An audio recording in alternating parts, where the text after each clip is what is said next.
이제 우리가 시편 119편 유명한 시편 119편 엄청 성경 중에서 가장 긴 장이죠. 가장 긴 장인데 앞에서 말씀드린 대로 시편 19편 1편 내용처럼 이 말씀을 찬양한 시라고 그랬죠. 그래서 말씀을 주야로 묵상하는 자가 복이 있다. 그래서 복이 있음을 복 있는 자에 대해서 이제 가르쳤는데, 복 있는 자는 하나님 말씀을 즐거워해요. 그리고 지키는 자예요. 즐거워하는 자.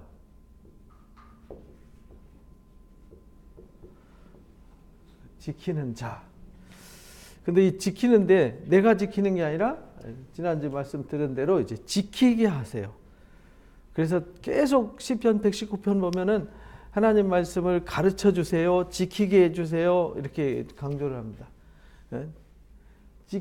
지키려면은 읽어야 되잖아요. 그래서 읊조리겠습니다. 그리고 가르쳐 주세요.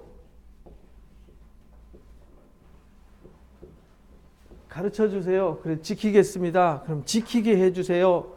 그리고 그것을 잊어버리지 않도록 읊조리겠습니다. 우리가 말씀을 지키지 않아서, 말씀을 떠나서 우리가 조롱거리가 됐습니다. 그러니까 조롱거리가 되지 않도록 주의 말씀을 즐거워하고 그것을 지키겠습니다.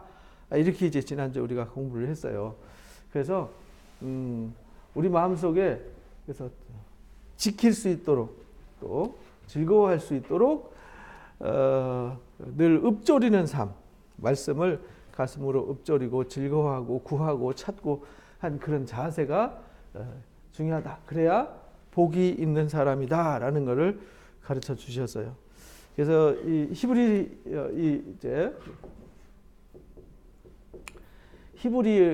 알파벳이 22자라 그랬잖아요. 곱하기 8절씩 돼가지고 176절이다. 이제 앞에서 공부했으니까 이거 잊으시면 안 돼요. 그래서 제가 이제 히브리어 알파벳을 한번 보여드릴게요. 제가 쓰면 잘 못 쓰니까 이제 정자로 쓴 거예요. 근데 여기 잘 보시면 숫자가 돼 있죠. 숫자. 여기 보면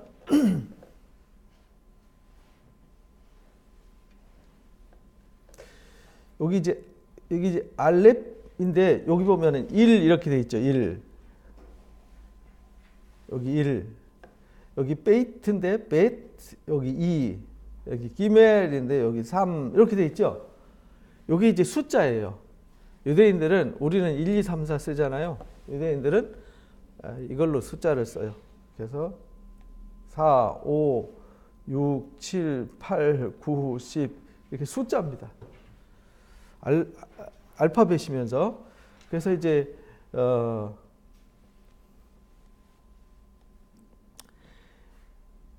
1절부터 8절까지가 이제 알레프로 시작하는 거고요. 이제 9절부터 16절까지, 17절부터 24절까지, 또 25절부터 몇 절입니까? 32절까지인가요? 이 곱하기도 안 되네. 32절, 그렇지.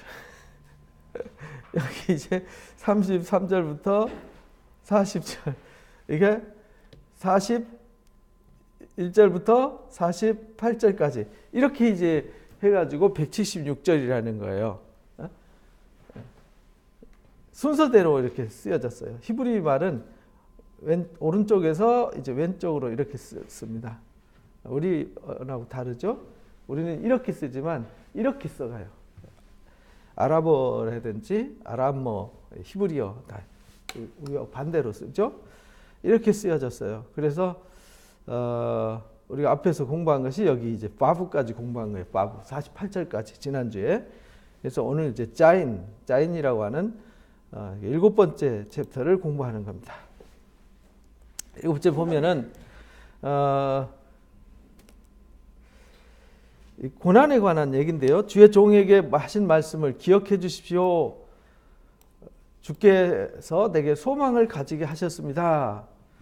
그러니까 이미 말씀을 하셨어요. 그러니까 말씀을 하셔서 알고 있어요. 그러니까 그 말씀을 기억해 주십시오. 잊지 말아 주십시오. 저도 이 말씀을 잊지 않겠습니다. 이런 말이잖아요. 그래서 주께서 내게 소망을 가지게 하셨습니다. 왜냐하면 말씀을 붙잡고 소망을 갖는 거예요. 우리가 말씀이 없으면 성경에서 이제 사도들이 에베소서나 골로새서에 보면은 우리가 하나님이 없는 사람은 지혜와 총명이 없다. 이렇게 지혜와 총명이 떠났어요. 그래서 다시 우리가 하나님을 만나면 지혜와 총명이 돌아오는 거예요. 그래서 하나님을 아는 것도 신령한 지혜와 총명을 주셔서 하나님을 알게 하신다. 에베소서 1장에 보면은 그렇게 가르쳐요. 1장 17절에 보면 우리 주 예수 그리스도의 하나님 영광 아버지께서 지혜와 계시의 영을 너에게 주사 하나님을 알게 하신다. 지혜와 계시의 영. 이게 지혜와 총명의 영이거든요. 계시의 영이. 하나님을 알게 하세요. 그러니까 우리 하나님을 아는 거는 우리가 공부해서 하는 게 아니라 하나님이 신령한 지혜와 총명을 주셔야 알 수 있어요. 그래서 성경을 국문학자나 철학자가 읽어도요, 이해가 안 되는 거예요.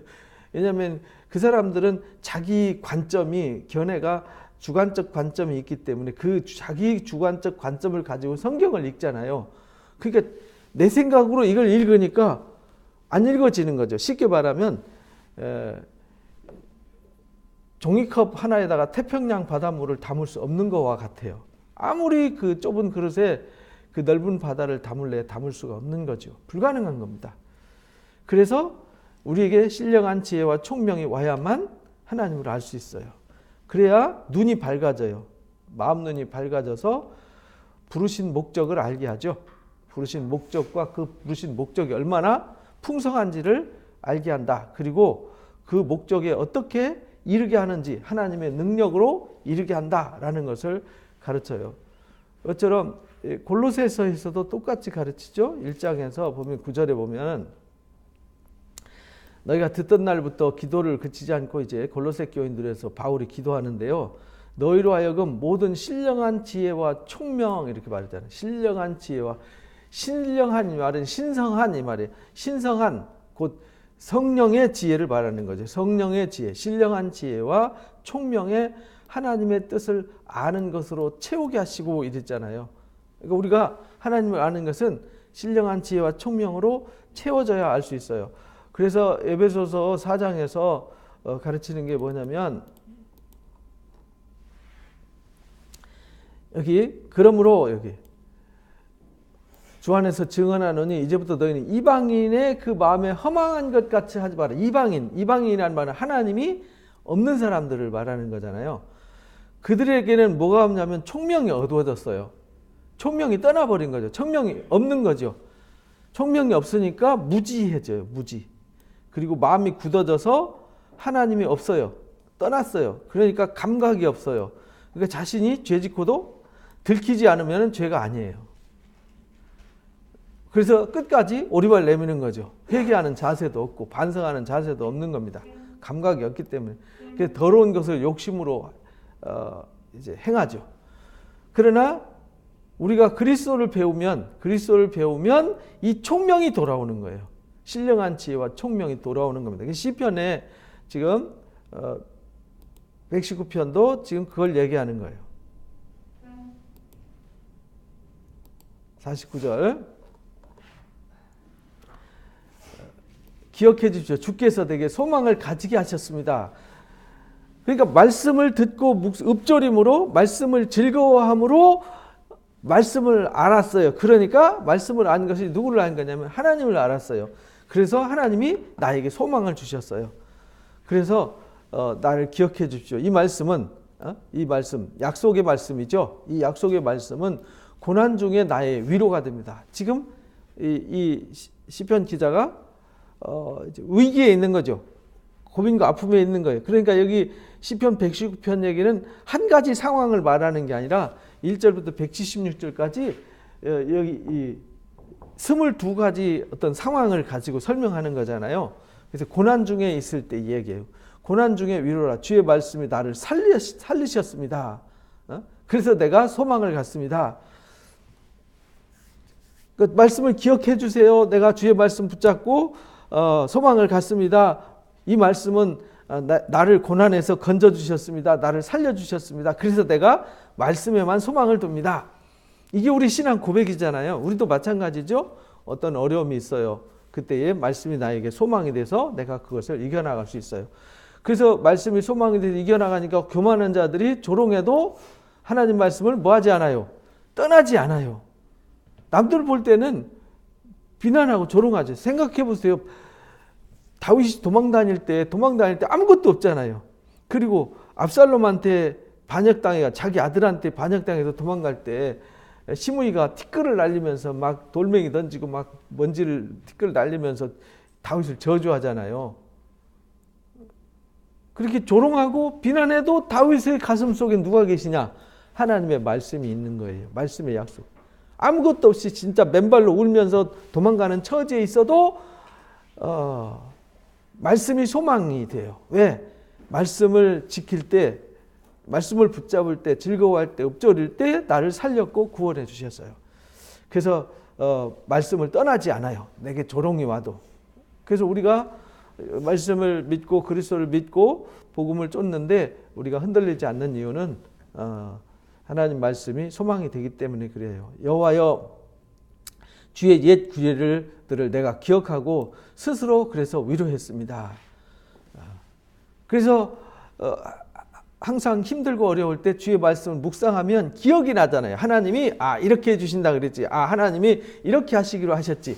그래서 기억나니까요. 스스로 위로를 얻는 거죠. 그래서 우리가 힘들고 어려울 때일수록 자꾸 성경을 읽고 묵상하고 나누고 그러면 그 속에요. 이 신비한 힘이 있어요. 그래서 말씀은 신비한 힘이 있는데 사람들은 그걸 믿지 못하니까 그 말씀으로 살지 않는 거죠. 그런데 이 시편 기자는 말씀으로 살아봤어요. 고난 중에도 말씀을 붙잡아서 말씀으로 소망을 얻었어요. 그래서 말씀을 기억하고 스스로 위로를 받아요. 그러니까 우리도 그래야 되는 거죠. 주의 율법을 버린 악인들로 말미암아 내가 맹렬한 분노에 사로잡혔나이다. 그래서 지금 내가 조롱받는 위치에 있지만 주의 말씀을 붙잡고 오히려 율법을 버리는 악한 사람들을 향해서 분노에 사로잡혔다 이렇게 말해요. 내가 나그네 된 집에서 주의 율례들이 나의 노래가 되었습니다. 나그네 된 집, 정처 없이 조롱거리가 돼가지고 돌아다니는 상황이지만 그 상황 속에서 하나님의 말씀이 나의 노래가 되었습니다. 이렇게 말하는 거죠.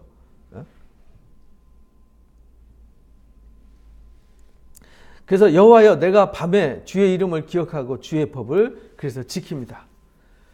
내가 밤이란 말은 내가 어둠 속 환난과 고난 가운데 지금 처해 있는 상황이 밤이잖아요.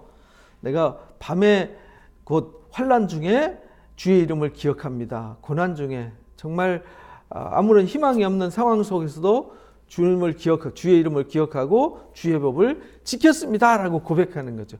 우리에게 이런 고백이 있어야 된다는 거예요. 이게 이제 계속 강조하는 것이 주의 말씀이잖아요. 주의 말씀을 지키는 자는 복이 있습니다. 주의 말씀을 즐거워하는 자는 복이 있습니다. 주의 말씀을 묵상하는 읊조리는 자는 복이 있습니다. 고난 중에 주의 말씀을 기억하는 자는 복이 있습니다. 주의 말씀을 소망을 두는 자는 복이 있습니다. 그런 말이잖아요. 그래서 내가 주의 환난 밤에도 기억하고 말씀을 지켜요. 이것이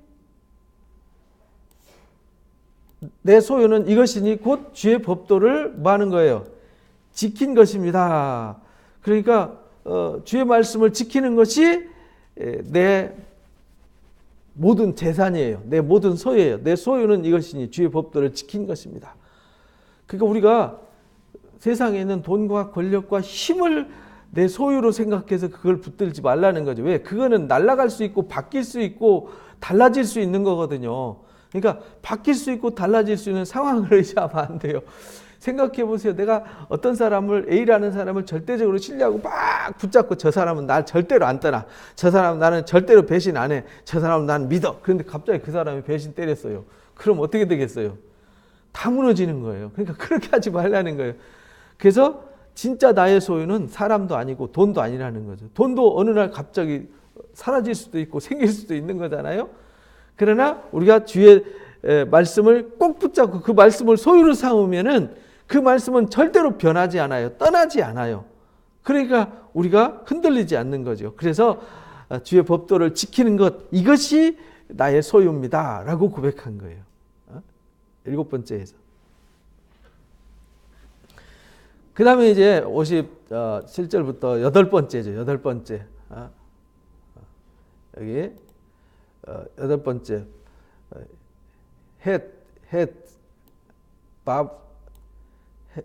헤이를 말하는 거죠. 바브, 자인, 헷, 옅 이렇게 나가거든요. 여호와는 나의 분깃입니다. 그러니까 57절부터도 지금 7번째 챕터에서 가르치는 것도 환난 중에서도 내가 주께 소망을 두는 이유는 주의 말씀이 나를 실망시키지 않았어요. 주의 말씀을 꼭 붙잡았더니 어둠 속에서도 내가 조롱받는 가운데서도 이 말씀을 꼭 붙잡고 지켰더니 나를 거기서 구원해 주셨어요. 그래서 주의 말씀이 나의 모든 것이에요. 그래서 내가 주의 말씀이 나의 소유, 나의 모든 것이기 때문에 지켰습니다. 근데 여기 57절부터 8번째도 여호와는 나의 분깃입니다. 분깃이라는 말은 재산이라는 뜻이잖아요. 나의 상속 재산입니다. 이 말이에요. 하나님이 나의 상속 재산입니다. 이 얘기가 어디가 나오냐면 창세기 15장에 보면은 15장 1절에 보면 14장에 이제 그 아브라함이 조카 롯을 구원하고 오잖아요. 그러면서 이 318명의 군사가 가서 이 뺏겼던 재산 다 다시 찾아오고 승리했을 때 그 전유물 다 가지고 오잖아요. 그것을 다 나눠주고 빈손으로 돌아오잖아요. 왜 다 나눠주냐면 멜기세덱을 만나 11조 드리고 다 그 같이 갔던 사람 다 나눠주고 빈손으로 오니까 아브라함은 남의 거 빼들어서 부자 됐다 소리 듣기 싫어서 다 나눠주고 온 거거든요. 그때 좀 서운하잖아요. 좀 그때 하나님이 야 아브라함아 너 섭섭해하지 마. 내가 네 상급이잖아. 내가 네 분깃이잖아. 내가 네 재산이잖아. 이렇게 말씀하세요. 그러니까 우리는 우리의 분깃, 우리의 재산은 누구냐면 하나님이세요. 왜? 만물의 주인 되신 하나님이 나의 분깃이면은 모든 만물이 나의 것이 되는 거잖아요. 그래서 지금 이렇게 고백하는 거예요. 여호와는 나의 상급입니다. 분깃입니다. 나는 주의 말씀을 그래서 지키리라고 고백했습니다. 주의 말씀을 하나님의 분깃이란 말은 그 분깃이 앞에서 말한 7번째 말한 말씀을 지키는 것이 나의 소유예요. 그래서 지키려 해야 된다. 내가 전심으로 주께 간구하여 싸우니 주의 말씀대로 내게 은혜를 베풀어 주옵소서. 그래서 전심으로 나의 분깃 되신 하나님 앞에 기도해요. 뭘 기도하냐? 말씀하신 약속대로 은혜를 베풀어 주옵소서. 이렇게 다윗이 늘 강조한 것이 뭐냐면 주님 말씀하셨사오니 이 종에게 말씀하신 대로 이루어 주십시오. 선지자 나단이 사무엘하 7장에 보면은 나단이 나타나서 하나님이 준 약속을 가르쳐 주잖아요. 하나님이 너로 이렇게 복주기로 결정하셨다. 너로 큰 왕의 그 대를 끊지 않고 내 집에 복을 주겠다라고 약속했다. 그러니까 다윗이 그러잖아요. 이 종이 무엇이간데 기억하시고 나에게 이런 은혜를 베푸십니까? 그러면서도 아이고 저 같은 것한테 어떻게 이렇게 큰 복을 주십니까? 제가 감당 못합니다 하다가 뒤에서는 뭐라 그러냐. 그런데 하나님 제가 그 약속 지킬 때니까 주님 약속한 대로 이 종의 집에 복을 주옵소서. 그래서 그 식당에 가면은 이렇게 다 붙여놨잖아요. 종의 집에 영원히 복을 주옵소서. 그게 이제 다윗에게 언약이 있는 사람들한테 하신 말씀이잖아요. 그것처럼 내가 주의 말씀대로 그 약속을 믿습니다. 그러니까 약속대로 하나님이 나의 분깃이니까 나한테 분깃을 은혜로 베풀어 주십시오. 그런 얘기잖아요. 내가 내 행위를 생각하고 주의 증거들을 향하여 내 발길을 돌이켰습니다. 내가 내 행위를 생각하고 내 행위를 생각했다는 말은 나를 돌아봤다는 얘기잖아요. 나를 돌아보고 주의 증거를 향해서 내 발길을 돌렸습니다. 이 말은 내가 나를 돌아보니까 말씀으로 살지 않았어요. 분깃으로 하나님이 주신 그 분깃과 상급을 향해서 나가야 되는데 내가 잘못된 길로 가요. 그래서 다시 주의 증거, 주님의 말씀의 약속을 향해서 발길을 돌이켰습니다. 회개했습니다. 이 말이잖아요. 주의 계명들을 지키기에 신속히 하고 지체하지 않았습니다. 그래서 돌이키고 회개하고 이제는 내가 말씀을 떠나지 않고 말씀으로 살기로 했습니다. 악인들의 줄이 내게 두루 얽혀 있을지라도, 악인들이 나를 괴롭고 힘들게 막 나를 함정과 올무에 위기에 빠뜨려도 나는 주의 법을 절대로 잊지 않았습니다. 이렇게 고백하는 거죠. 내가 주의 의로운 규례들로 말미암아 밤중에 일어나 주께 감사합니다. 그래서 내가 주의 의로운 규례대로, 규례도 그냥 의로운 규례대로요. 의로운 규례대로 내가 행하겠습니다. 나는 주를 경외하는 모든 자들과 주의 법도들을 지키는 자들의 친구입니다. 그래서 내가 의로운 규례들로 때문에 밤중에 어두운 환난 속에서 일어나 가지고 내가 감사하겠습니다. 절대로 하나님이 나의 상급이고 분깃이기 때문에 절대 실망하지 않겠습니다. 나를 행위를 돌아보고 돌이켜서 내가 하나님께로만 향합니다. 그리고 밤중에도 일어나서 그 환난 가운데도 일어나서 내가 하나님 말씀을 지키겠습니다. 그래서 나는 주를 경외하는 모든 사람들의 또 주의 법도를 지키는 자들, 경외하는 자들, 지키는 자들의 친구가 되겠습니다. 이렇게 고백하는 거죠. 우리가 이런 고백이 돼야 되는 거죠. 그래서 내가 주의 말씀을 즐거워하면서 주의 말씀을 즐거워하는 사람들의 친구를 만들어 가야 되는 거죠. 그래서 가정에서 어떤 공동체에서 늘 성경을 읽고 묵상하고 같이 나누는 이런 공동체가 돼야 유익하다라는 거죠. 여호와여 주의 인자하심이 땅에 충만하였사오니 주의 율례들로 나를 가르치소서. 그래서 주의 인자하심이 그렇게 살아갈 때 충만하게 해주시고 나를 가르쳐 주십시오. 그러니까 내가 그렇게 결심해서 주를 경외하는 자들, 주의 법도를 지키는 자들의 친구가 되는 삶을 살아요. 주의 분깃이 나의 분깃이기 때문에. 그래서 어떤 환난 속에서 흔들리지 않고 주의 말씀으로 살아요. 그렇지만 아직도 나가 부족해요. 그래서 나를 가르쳐 주세요. 이렇게 말해요. 그래서 이 지키는 자는요, 지키게 해주시고 가르쳐 주시고 알게 해주시고, 그래서 알게 하시고 가르쳐 주시고 지키게 하시고, 그건 수동태잖아요. 수동태. 제3의 힘이 나에게 와서 내 약한 나를 강하게 하시고, 미련한 나를 지혜롭게 하시고, 어리석은 나를 총명 있게 하시고, 명철하게 하시고, 그래서 행할 수 없는 것을 행하게 하시고, 이렇게 이제 해주신다라는 그런 은혜를 나에게 베풀어 주셔서 이렇게 말해요. 그 다음에 이제 테트에 관한 말씀이에요. 여기 테트에 관한 말씀을 시작합니다. 65절부터죠. 여호와여 주의 말씀대로 주의 종을 선대하셨나이다. 주님은 말씀대로 나한테 선대하셨어요. 그러니까 주님은 약속한 것을 지키세요. 주님은 약속한 걸 지킵니다. 그 약속이 말씀이란 말이에요. 주님은 이 약속의 말씀은 나에게 소중해요. 그 약속을 꼭 지키세요. 그래서 계속 지금 강조하는 게 주의 말씀, 주의 말씀, 주의 말씀, 주의 규례, 주의 법도 막 이렇게 계속 강조하잖아요. 내가 주의 계명, 여기 주의 말씀대로 주의 계명, 계속 주의 말씀, 주의 계명, 주의 법도, 주의 율례 계속 강조하죠. 나한테 선대하셨는데 내가 주의 계명을 믿었습니다. 그래서 좋은 명철과 지식을 내게 그러니까 가르쳐 주십시오.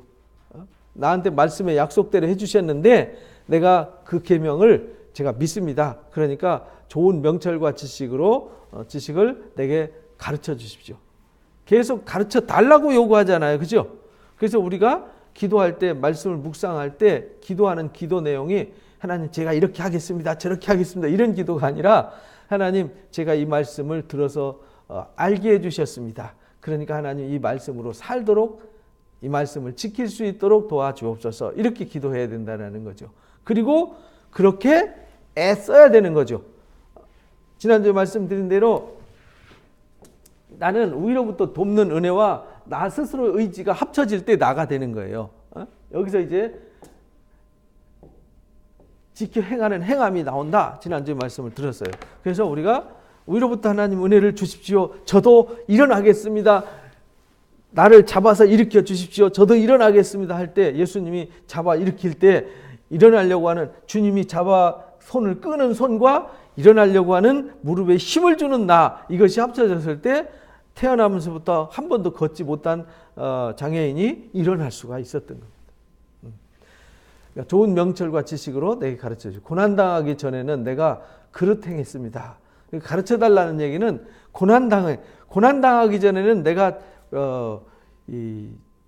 안 가르쳐 주셔서 몰랐다는 얘기예요. 그러니까 가르친다는 얘기는 내가 환난 속에서도 어둠 속에서도 재난 속에서도 조롱당하는 그 상황, 조롱당하고 환난당하고 고난당한다는 얘기는 내가 지금 말씀을 떠나 있는 상태잖아요. 말씀 떠나서 내 길로 갑니다. 그래서 이제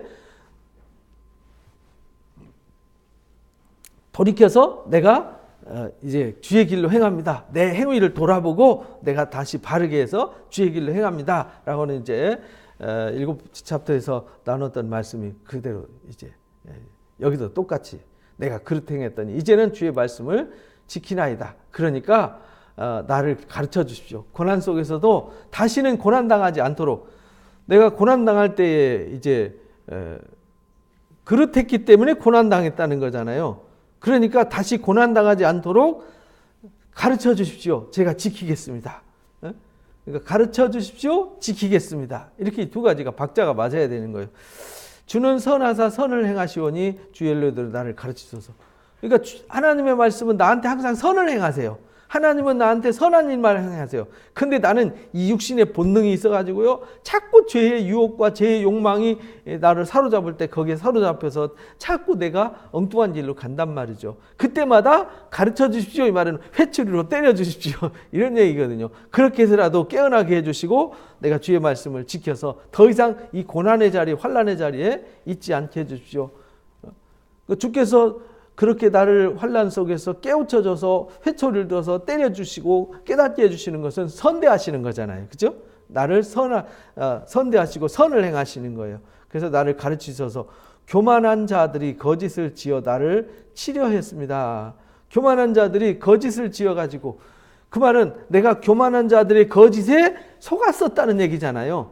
그래서 우리도 하나님 말씀을 주야로 묵상하지 않고 말씀을 지켜 행하지 않으면은 이 세상의 많은 소리에 내가 사로잡혀서 나도 모르는 사이에 그 감정과 그 상황에 확 휩싸여서 나도 모르는 어디인가로 끌려가서 어떤 일을 하고 있다라는 거예요. 그러니까 그렇게 거짓을 지어가지고 나를 치료합니다. 이 말은 나를 그런 곳으로 끌어서 환난 가운데 집어넣고 나를 그릇되게 행하게 하려고 합니다. 그러나 나는 전심으로 주의 법도를 지키겠습니다. 그렇게 하지만 그 유혹을 내가 떨쳐버리겠습니다. 그 떨쳐버리는 그 연약함 속에 힘을 주십시오. 이 말이거든요. 우리가 하나님의 뜻을 쫓아 살려고 그러는데 막 어떤 때는 힘들잖아요.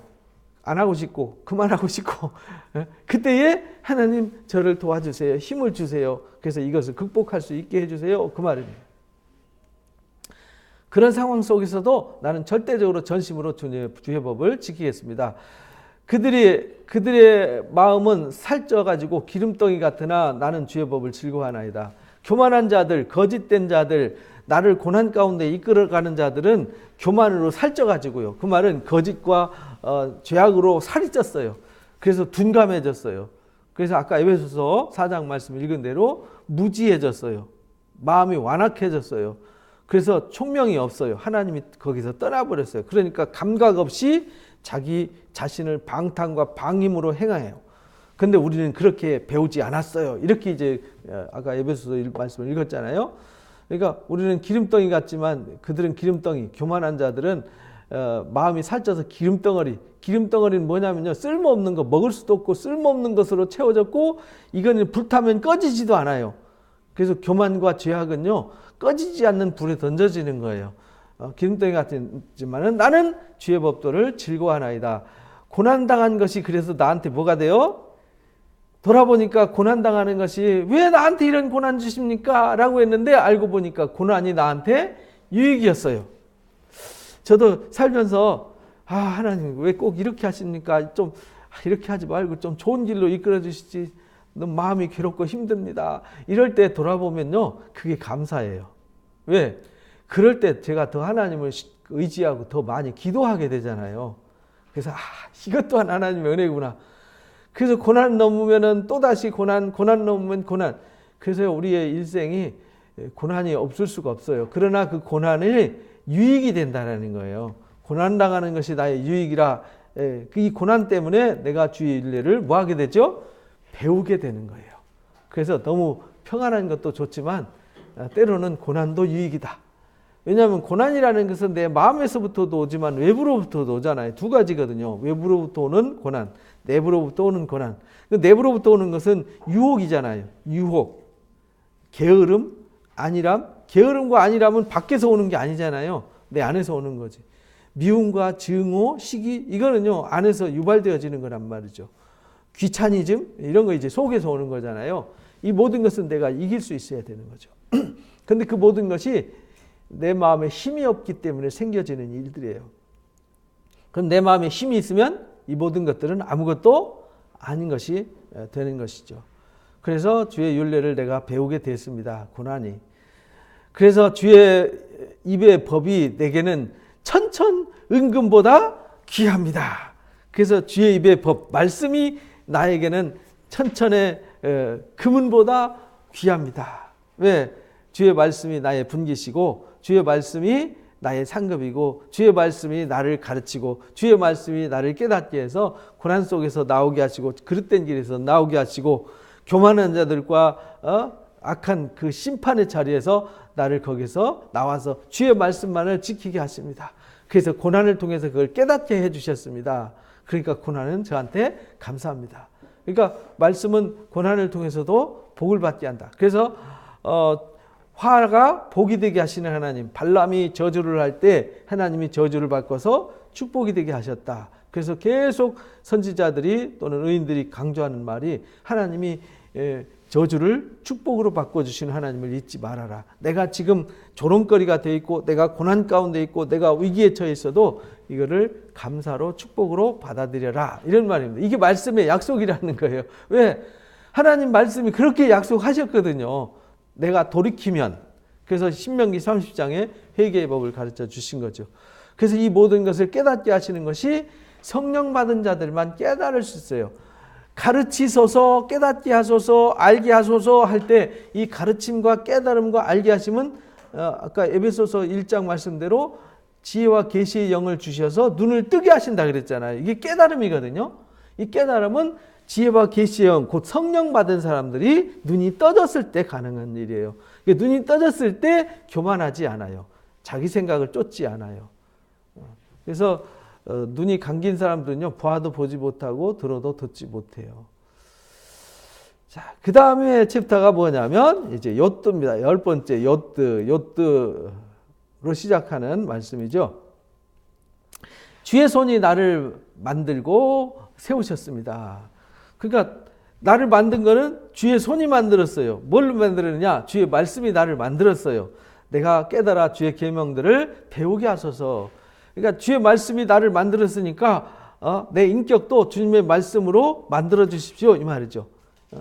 내가 깨달아 주의 계명들을 배우게 해 주십시오.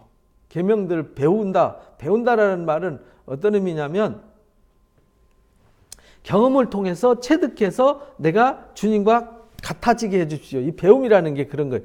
우리가 세상에서 배운다는 의미와 성경에서 배운다는 의미는 달라요. 성경에서 배운다는 말은 주님이 가신 그 길을 나도 가서 주님처럼 되게 해 주십시오. 이 말입니다. 세상에서는 배운다는 말은 머리에 지식을 집어넣는 걸 배운다 이렇게 말하잖아요. 그래서 동양적 배움과 서양적 배움의 차이가 약간 있는 것 같아요. 사실은 동양적 사고가 체험 중심인데 거꾸로 어떻게 바뀌었어요. 이론 중심으로 머릿속에만 남아있고 그래서 말만 많은 이 상황으로 많이 바뀌었어요. 그러나 기독교 바탕이 됐던 서양 사고방식은 경험이잖아요. 그래서 베이컨이라든지 근대 철학자들이 경험을 강조한 거예요. 경험. 그 경험 속에서 만들어낸 게 이제 산업혁명이고 이제 종교개혁이고 이런 거잖아요. 그리고 이제 2차 산업혁명, 3차 산업혁명 경험을 통해서 새로운 것을 발견해내서 오늘 문명이 이렇게 발전을 하게 된 거예요. 우리가 경험을 통해서 배우게 우리가 경험하게 해주십시오 이 말이에요. 주님이 만들었으니까 나로 깨달아서 경험을 통해서 이것이 맛있구나, 이것은 뜨겁구나, 이것은 맛없구나, 이건 쓰구나 알게 해서 내가 쓴 곳으로 뜨거운 곳으로 가겠어요? 안 가지. 경험하면. 애기들 있잖아요. 만지지 마 그러면 엄마 안 볼 때 몰래 만지잖아요. 만지지 말라고 할 때는 이거 만지면 뜨거워. 근데 뜨거운 게 뭔지 모르잖아요. 애기는. 뜨거워. 큰일 나.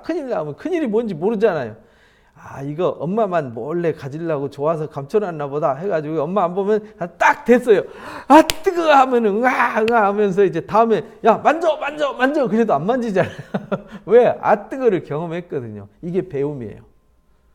그러니까 우리가 악한 길로 가지 않게 해주십시오. 이 말은 악한 길로 갔다가 얻어 터져가지고 가서 신나게 얻어맞고 아주 만신창이가 됐어요. 거기 가서 절대 안 가죠. 저 거기 안 갑니다.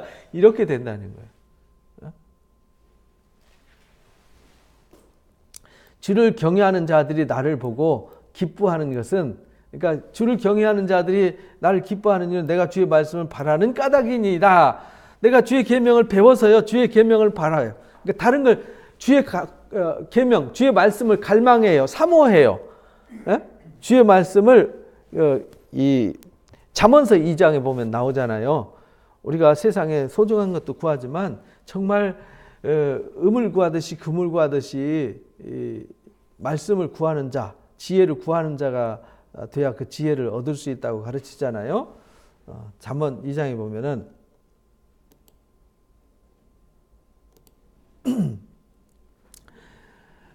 지혜의 귀를 기울이고 내 마음에 명철해둬라. 지식을 불러 구하며 명철을 얻으려고 소리를 높여라. 이렇게 말하잖아요. 은을 구하는 것 같이 그것을 구하며 감추인 보배를 찾는 것 같이 그것을 찾으면 여호와 경외하기를 뭐 할 수 있어요? 깨닫고 누구를 알게 돼요? 하나님을 알게 된다는 거예요. 대저 여호와는 지혜를 주시며 지식과 명철을 그 입에서 내시고 정직한 자를 위해서 완전한 지혜를 예비하셨어요. 그래서 행실이 온전한 자에게 방패가 되시는 하나님이시다. 이걸 이렇게 가르쳐 주셨어요. 그러니까 우리가 시편에 방금 나눈 말씀이 74절에 그렇게 말씀하신 거예요. 주를 경외하는 자들이 나를 보고 기뻐하는 것은 내가 주의 말씀을 바라기 때문입니다. 여호와여 내가 알고 있습니다. 주의 심판은 의롭고 주께서 나를 괴롭게 하심은 성실하심 때문입니다. 내가 하나님 압니다. 주의 심판은 정말 의로우십니다. 주께서 나를 괴롭게 하는 이유는 주님의 성실하심 때문입니다. 주님은 잠시도 내한테 눈길을 안 뗀다는 거예요. 내가 조금 잘못해도 즉시 잠시도 눈길을 떼지 않고요. 항상 나와 동행해서 성실하게 당신이 약속한 말씀을 나한테 실행하신다는 거예요.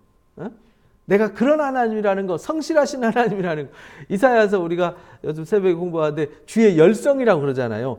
그 심판을 약속하셨는데요. 심판 약속한 것도요. 주의 그 열심으로 그 일을 이루신대요. 그러니까 이게 하나님이 이렇게 괴롭게 하시는데 괴롭게 하는 것도요. 성실하심으로. 왜 괴롭게 하냐? 야, 너 말씀 떠나서 그래. 너 괴롭지? 그 왜 괴롭냐면 너 지금 왜 괴로운지 돌아봐봐. 이렇게 이제 하나님이 즉시해서 내가 주의 말씀을 사모합니다. 주님을 바라봅니다. 이렇게 주의 말씀을 바라는 까닭이 거기에 있습니다. 구하오니 주의 종에게 하신 말씀대로 주의 인자하심이 나의 우연이 되게 해주십시오. 그래서 말씀하신 대로 성실하게 주님이 오셔서 나를 흔들어서 내가 악을 행하고 불의를 행할 때 깨닫게 해주십시오. 그래서 고난이 나한테 유익이 됩니다. 라고 말씀하신 것을 기억해야 됩니다.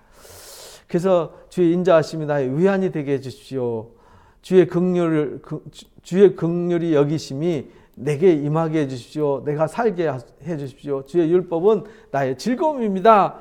그러니까 주의 긍휼이 임하고요. 그래야 내가 살아요. 그래야 내가 역시 하나님 말씀이야 라고 내가 즐거워하게 된다라는 거죠.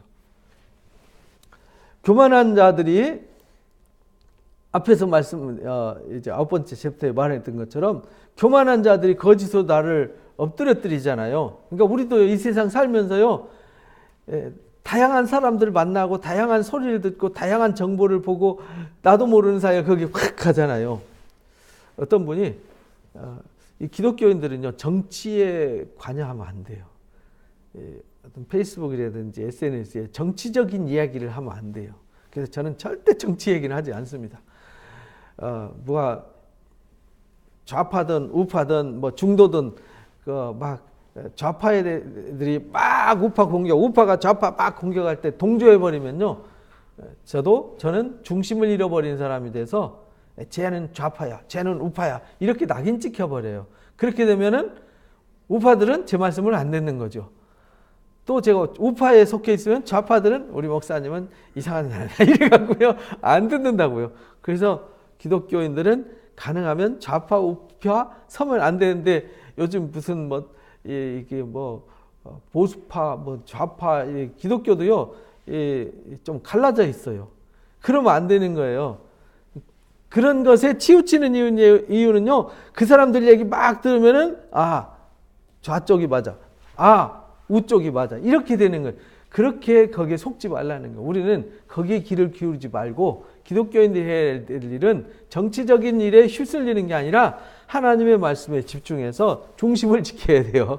그래서 교만한 자들의 거짓에 속지 말라.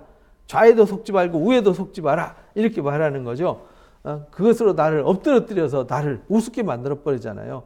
그들이 수치를 당하게 하소서. 나는 주의 법도들을 작은 소리로 읊조립니다. 그러니까 우리가 할 일은요, 이 사람 저 사람들, 똑똑하다는 사람들, 괜찮다는 사람들, 힘 있다는 사람들, 뭐 있다는 사람들의 이야기에 휩쓸려서 끌려다니는 사람 되지 말고 나는 주의 법도를 뭐하는 사람, 읊조리며 즐거워하는 사람이 되어야 한다라는 것을, 그래야 하나님의 긍휼이 임하고요, 주의 말씀이 나를 깨우쳐 주세요. 그래서 주를 경외하는 자들이 나를 보고 기뻐하게 할 수 있는 거죠. 그래서 주를 경외하는 자들이 내게 돌아오게 하소서. 그래야 우리가 교만한 길, 죄의 길, 불의의 길, 악한 길로 가지 않아야 사람들이 보고 나를 따르게 된다는 거예요. 그리하면 주의 증거들을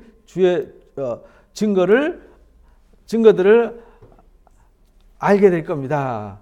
그래야 역시 하나님 말씀이 옳구나 이렇게 되는 거잖아요.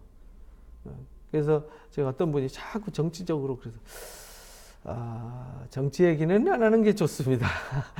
저한테도 그런 걸 묻길래 정치 얘기는 하지 않습니다. 정치 얘기는 정치인이 하는 것이고 그건 그쪽의 견해고 저는 하나님 편에 서서 하나님 말씀을 합니다. 그렇게 했으면 좋겠습니다. 그러니까 그래요 하고 그러더니 조금 자제하더니 요즘 또 그런 분이 있더라고요. 그러니까 그런 거 조심해야 돼요. 기독교인들은 절대, 그래서 가끔 이제 뉴스에 망신스러운 얘기가 나오잖아요. 막 설교 시간에 정치 얘기했다가 뭐 어느 교회는 무슨 파, 어느 교회는 무슨 파 이래가지고 막 들춰내면 창피하잖아요. 우리는요 하나님 파지, 그렇잖아요. 하나님 편에 서서 진리는요 중심이잖아요. 중심, 구심점이란 말이죠. 우리 모든 좌든 우든 모든 것에 이 사람의 근본이잖아요. 지혜와 지식의 근본이 여호와를 경외하는 것이다. 잠언에서 가르치잖아요. 그래서 내 마음이 주의 율례들에 완전하게 하사 내가 수치를 당하지 않게 해주십시오. 그래서 우리가요 주의 말씀을 율례들로 완전해져서 그 말씀을 지키고 그 말씀으로 서면은 그 사람들이 나를 통해서 주의 증거가 알게 되고 사람들이 돌아오게 되는 거죠. 그래서 우리가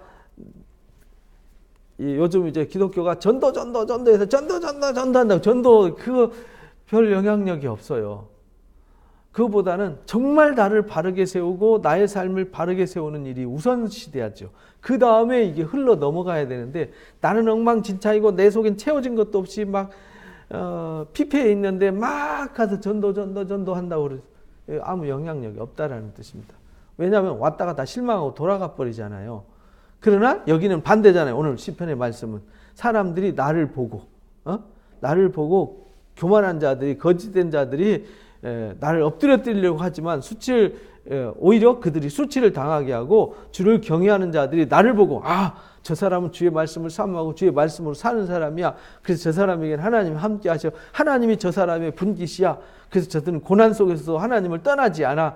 오히려 고난을 유익으로 생각하고 오히려 더 기뻐하고 저 사람한테는 뭐가 있어. 이런 느낌을 줄 수 있어야 된다는 거잖아요. 그래서 주의 윤례를 완전케 하사 내가 수치를 당하지 않게 하소서 이렇게 말했습니다. 자, 그러면 이제 11번째 챕터죠. 11번째는요. 요트 다음에 이제 카프입니다. 카프로 시작합니다. 나의 영혼이 주의 구원을 사모하기에 피곤합니다. 나의 영혼이 주의 구원을 사모하기 피곤해요. 나는 주의 말씀을 바라나이다. 피곤하다는 얘기는 지금 내가 많이 부딪혀서 힘들고 지쳐있는 상태죠. 곤고하고 힘든 상태. 다윗이 막 도망다닐 때 맨날 춤추면서 도망다닌 건 아니잖아요. 괴롭지요. 도망다니는데 그 춤추는 사람은 어디 있어요. 괴롭지만 그 영혼이 갈망하고 사모하는 바벨론 포로를 끌려가서 남의 나라에 막 900km 동안 끌려가 보세요. 개 끌려가듯이 끌려가 보세요. 얼마나 힘들겠어요. 그러는 피곤하지만 그래도 나는 뭘 바라봐요? 하나님의 말씀을 바라봅니다. 나의 말이 주께서 언제나 나를 안위하실까 하면서 나는 그 피곤하고 막 지친 상황 속에서도 막 엉망진창인 상황 속에서 내가 주를 바라봐요. 그러면 주님이 나를 언젠가는 위로해 주실 거예요. 그래서 그 위로를 해 주실까 하면서 내 눈이 주의 말씀을 바라기에 피곤합니다. 그런데도 피곤해요. 막 주의 말씀을 읽고 막 말씀을 바라고. 그래서 어떤 때는 우리가요, 기도할 때 기도에 지칠 때도 있어요. 성경을 읽을 때 지칠 때도 있어요. 내가 이걸 언제까지 읽어야 되나? 내가 언제까지 이렇게 기도해야 되나? 하나님, 제가 언제까지 이래야 됩니까? 그래도 그걸 포기하지 않아야 된다는 거예요. 내가 연기 속에 가죽부대 같이 되었고, 그랬으나, 가죽부대 같이 되었으나, 주의 율례를 잊지 아니하나이다.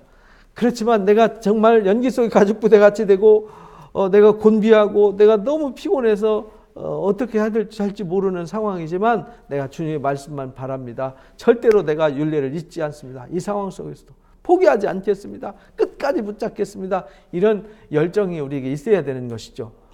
주의 종의 날이 얼마나 되나이까? 나를 핍박하는 자들을 주께서 언제나 심판하시겠습니까? 그러니까 나를 핍박하고 힘들게 하는 사람 때문에 내가 곤고하고 힘든 거잖아요. 그때 내가 주님만 바라보면서 내가 연기 속에 가죽부대같이 됐어도 절대로 하나님 말씀을 잊지 않고 하나님 앞에 나를 핍박하고 나를 힘들게 하고 나를 괴롭게 하는 사람들을 언제나 갚아주시겠습니까? 주의 법을 따르지 않는 교만한 자들이 나를 해하려고 웅덩이를 팠습니다. 나를 이렇게 괴롭게 하는 사람들이 있습니다. 주의 모든 계명은 신실합니다.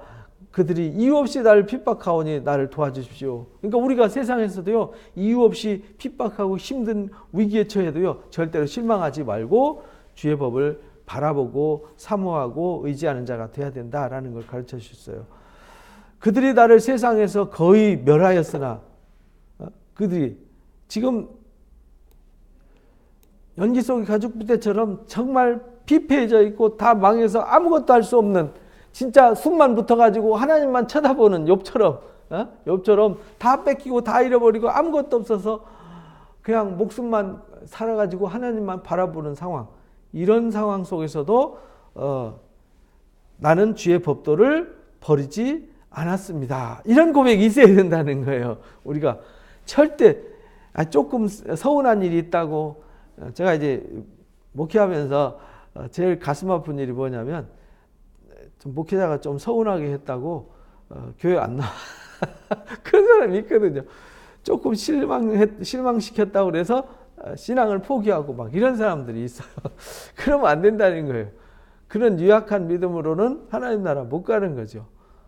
늘 그런 사람은 그걸로 시험당해서 하나님 나라 못 가요. 그래서 그런 상황 속에서도요, 절대 하나님 말씀을 버리면 안 돼요. 한결같아야 되는 거죠. 그러면서 이제 결론이죠. 주의 인자하심을 따라 나를 살아나게 해주십시오. 그러면 주의 배 교훈들을 내가 지키겠습니다. 저를 이런 환난 속에서 내가 거의 멸망받게 생겼습니다. 다 끝났습니다. 아주 숨 끊어지게 생겼습니다. 그래도 저는 말씀 버리지 않습니다. 그러니까 주님 인자하심의 약속대로 저를 살려주십시오. 살아나게 해주십시오. 일어나게 해주십시오. 그러면 제가 계속 그 말씀을 지키겠습니다. 이렇게 말하는 거죠. 자, 이거는 이제 라멕에 대한 말씀입니다. 12번째, 여호와여 주의 말씀은 영원히 하늘에 굳게 섰습니다. 주의 성실하심은 대대에 이르나이다. 주의 말씀은 하늘에 굳게 섰어요. 변하지 않아요. 대대의 성실하심이 변하지 않아요. 주께서 땅을 세우셨습니다. 땅이 항상 있습니다. 이거 말씀으로 하나님이 만들어 놓은 섭리는 안 바뀌어요. 그죠? 지구가 도는 궤도는 안 바뀌잖아요. 봄, 여름, 가을, 겨울 오는 건 안 바뀌잖아요. 여름 오다가 갑자기 겨울 생략 이렇게 안 되잖아요. 천지가 주의 규례대로 오늘까지 있습니다. 그러니까 지금 12번째에서 강조하는 것은요, 하나님 말씀은 모든 것이 결정된 대로 아주 변함없이 돌아가요. 변하는 건 우리잖아요. 천지가 주의 규례대로 오늘까지 있으면 만물이 주의 종이 된, 만물은 다 하나님의 종이에요. 그러니까 하나님 말씀대로 경영되어지는 거죠. 주의 법이 나의 즐거움이 되지 아니하였다면 내가 내 고난 중에서 멸망하였을 겁니다. 그래서 내가 주의 법이 나의 즐거움이 되었습니다. 왜? 주의 말씀은 견고해서요, 천하 만물이 하나님의 종이 돼서 말씀대로 변하지 않고 한결같이 궤도를 돌고 상황이 똑같이 궤도를 흔들림 없이 이동하듯이 하나님 말씀도 그렇게 이루었습니다. 그러니까 내가 주의 그 법을 확실히 알고 그 말씀을 즐거워했습니다. 그렇게 안 했더라면 제가 고난 중에 멸망했을 겁니다. 내가 주의 법도들을 영원히 잊지 않습니다. 주께서 이것들 때문에 나를 살게 하셨기 때문에 그렇습니다. 절대 내가 말씀을 잊지 않습니다. 계속 강조하는 것이 말씀을 떠나지 않겠습니다. 잊지 않겠습니다. 나를 가르쳐 주십시오. 나를 깨닫게 해주십시오. 내가 이 말씀을 꼭 붙잡고 놓지 않게 해주십시오. 내가 환난이 와도 교만한 자들이 나를 괴롭히고 힘들게 해도 내가 말씀을 포기하지 않게 해주십시오. 계속 강조하는 거죠. 나는 주의 것입니다. 나를 구원해 주십시오. 내가 주의 법도들만을 찾았습니다. 나는 주의 것 아닙니까? 나를 구원해 주십시오. 그래서 말씀을 다시 회복해서 말씀으로 그 환난 속에서 위기 속에서 주님 확실하게 견고한 그 말씀의 약속을 나한테 지켜주십시오. 내가 주의 법 흔들리지 않는 하나님 말씀만 찾습니다. 악인들이 나를 멸하려고 엿보지만 나는 주의 증거들만 생각합니다. 그러니까 우리가요, 남들이 뭔 얘기할 때 나도 똑같이 그 사람들과 잔머리 굴려가지고 저 인간한테 어떻게 보복할까? 저 인간 이렇게 나오면 어떻게 할까? 이런 거 생각하지 말라는 거예요. 그 괴계에 휘말리는 거라는 거예요. 우리는 그럴수록 주의 증거만을 생각하는 사람이 돼야 된다. 이렇게 가르치는 거예요. 내가 보니 모든 완전한 것이 다 끝이 있지만 주의 계명은 끝이 없어요. 그죠? 세상이 완전하고 똑똑하다는 것이 다 끝이 있더라는 거죠. 그러니까 내가 원수들이 나를 멸하려고 하고 원수들이 나를 내 생각을 혼란스럽게 해도 그 생각이 휘말리지 않고 그 홍수에 쓸려 내려가지 않고 나는 주님만 바라봅니다. 주님만을 생각합니다. 주의 증거만을 생각합니다. 내가 그래서 이제 12번째 끝나고 13번째에서요, 이 유명한 말씀. 그래서 내가 주의 법을 어찌 그리 사랑하는지요. 이 말씀이 최고의 지혜라는 이 시편 이 중간이잖아요. 중간쯤 넘어왔어요. 이제 결론 부위에 대다른 이 결론을 여기 이제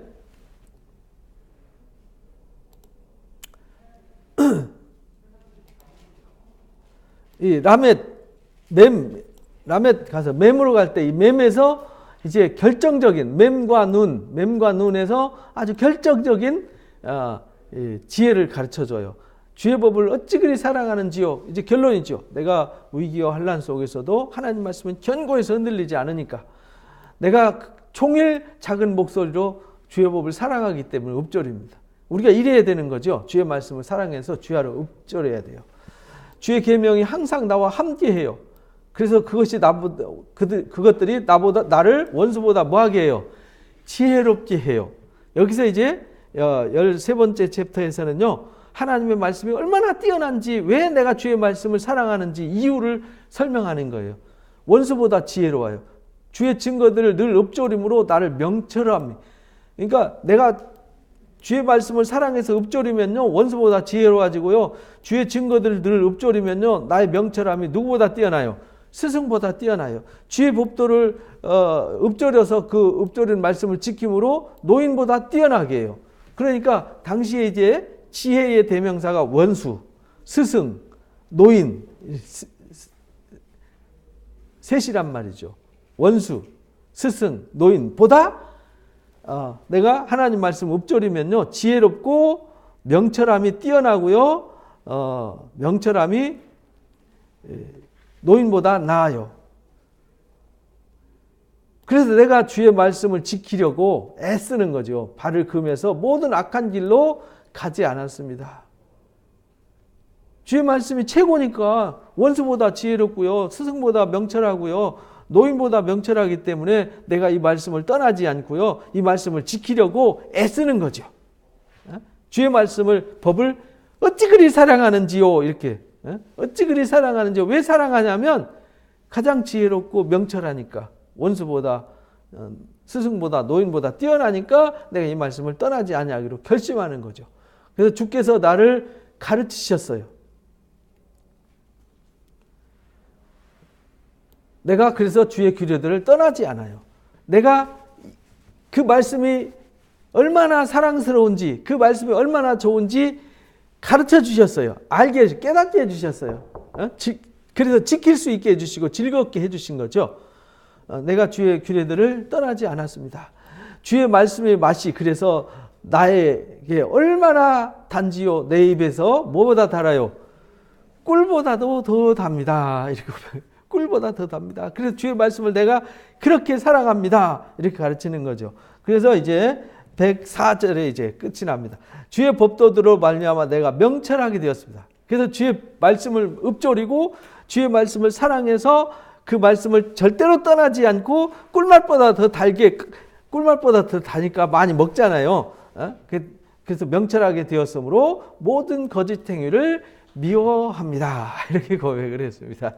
이렇게 해서 시편 말씀에 오늘 가르친 말씀대로 하나님의 말씀을 내가 끝까지 붙잡아야 되는구나. 원수들이 조롱하고 원수들이 나를 말씀을 떠나게 하려고 온갖 수술을 써도 내가 말씀을 떠나지 않고 즐거워해야 되는구나. 내가 아무것도 할 수 없는 정말 목숨만 딸랑 남아있는 그 환난과 위기 속에 남아있을지라도 내가 말씀을 포기하거나 떠나지 않고 이 말씀을 사모하고 이 말씀을 지키게 해주십시오. 그 말씀의 신실함을 지켜주십시오. 그 약속대로 이루어주십시오 하고 의지하는 자가 되어야 한다라는 것을 가르쳐 주셨습니다. 그래서 이제 다음 주에는 이제 싸맥에 대해서 이제 싸맥 눈과 싸맥에 관한 말씀 몇 개 안 남았죠. 이제 하나, 둘, 셋, 넷, 다섯, 여섯, 일곱. 105편, 105절부터 이제 그래서 이제 결론 부위로 이렇게 나가는 거예요. 이 말씀에 앞에서부터 이제 어떤 사람이 복이 있는가부터 시작해서 환난 속에서 이제 환난을 겪잖아요. 그 환난 속에서 배우죠, 깨닫죠. 그러고 나니까 주의 말씀이 최고 지혜롭고 명철하다는 것을 깨달아요. 그래서 내 삶에 진짜 등불이 무엇이고 내 삶에 비추어주는 빛이 무엇인가를 고백하는 삶으로 나아가는 거죠. 그래서 1편부터 이제 1절부터 쭉 흐르는 흐름이 있어요. 그래서 결론 부위에 갈 때 그러니까라고 이제 결론을 내려야 되는 거죠. 그래서 다음 주에 이제 결론 부위로 넘어가도록 하겠습니다. 오늘 여기까지 합니다. 기도하고 마칩니다. 고맙습니다. 감사합니다. 귀한 말씀에 놀라운 지혜와 영감 우리에게 허락해 주시고 깨닫게 해 주시니 감사합니다. 참으로 오늘 말씀하신 것처럼 주의 말씀보다 뛰어난 것 없습니다. 주의 말씀이 우리를 환난 가운데서 또 많은 어려움 속에서 우리가 주의 말씀을 깨달음으로 가르침으로 주의 말씀을 우리가 경험함으로 하나님 말씀이 최고의 지혜임을 알게 해주셨습니다. 그래서 하나님의 말씀이 또 하나님의 약속이 우리의 분기심을 또 하나님이 우리의 상급이요 분기심을 명확하게 깨달았습니다. 그래서 어떤 것과도 타협하지 아니하고 흔들리지 아니하고 주의 말씀을 사모하고 주의 말씀만을 바라보고 주의 말씀을 지키기로 결심하게 하셨습니다. 감사합니다. 하나님, 그래서 우리가 주의 말씀을 사랑하고 즐거워하여 주야로 그 말씀을 읊조리는 자가 되게 해 주옵소서. 그래서 원수보다 스승보다 노인보다 더 지혜롭게 하시고 어떤 위기 상황 속에서도 절대로 포기하지 아니하고 주의 말씀을 꼭 붙들고 주의 말씀의 인도하심으로 승리하는 자들이 되게 해 주옵소서. 예수님의 이름으로 기도합나이다. 아멘. 감사합니다. 수고했습니다.